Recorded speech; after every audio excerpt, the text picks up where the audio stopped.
Non bisogna abbassare la guardia. In microbiologia a Treviso si lavora 24 ore su 24 per rispondere a tutte le esigenze. Rimane ancora il problema della mancanza di reagenti per i tamponi, ma un passo avanti è stato fatto. La ricerca non finisce, tanto che Treviso sta andando avanti e per sopperire alla riduzione dell'approvvigionamento dei test si è dato da fare, quindi siamo riusciti a fare il primo tampone in casa, nel senso che in Veneto, e quindi questo ci consente di essere sganciati dai produttori. Ma questo non è tutto, spiega Rigoli. Continuiamo a testare nuove situazioni, questa notte, perché non ci fermiamo, non sa neanche il direttore l'ho portato adesso, questa notte abbiamo testato questo sistema che dà la risposta in biologia molecolare in 40 minuti ed è lo stesso sistema che noi abbiamo utilizzato per la biologia molecolare quella volta della tubercolosi a Motta.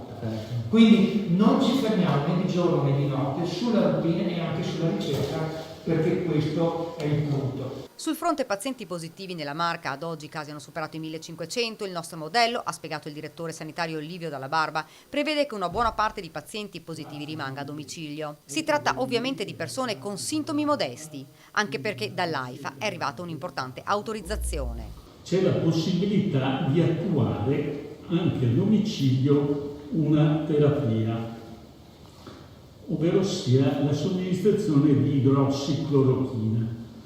Come ho spiegato anche in altre circostanze, è un farmaco che ha proprietà antinfiammatorie e inibisce la replicazione virale. Non ultimo, tramite richiesta dei medici di famiglia si potrà effettuare il test diagnostico. Abbiamo avuto qualche momento di difficoltà, ma adesso il Servizio di Igiene e Sanità Pubblica garantisce l'esecuzione del test diagnostico a tutti coloro che a domicilio, su richiesta del medico di famiglia, sono rimasti con qualche giorno di febbre febbricola e puntualmente adesso il test viene fatto. Questo virus non ci ha abbandonato, ripetono, bisogna rispettare le regole.